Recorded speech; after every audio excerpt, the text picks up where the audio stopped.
Welcome to the Tech Egg. Don't get scrambled. Enjoy the video. You'll begin by preparing the phone and vehicle so the connection can happen cleanly.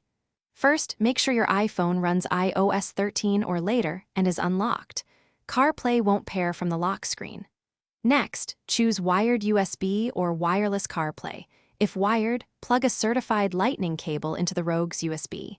If wireless, enable Bluetooth and Wi-Fi on the phone. Once done, watch the infotainment prompt and approve CarPlay permissions when the screen asks, so the system can access maps and audio. Now you'll complete the middle steps to establish the link and configure CarPlay. If using wireless, pair the phone to the Rogue via Bluetooth first. When prompted, accept the Wi-Fi handoff so media and navigation use the faster connection.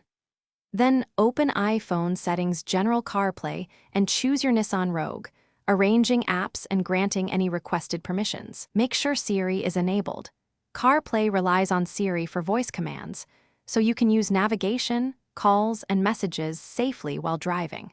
Finish by verifying everything works on the Rogue's display and exercising a few functions to confirm reliability. Tap Maps to start a route, play audio from Apple Music or podcasts, and press the voice button to check Siri responses. These quick tests ensure microphone and steering controls are mapped correctly.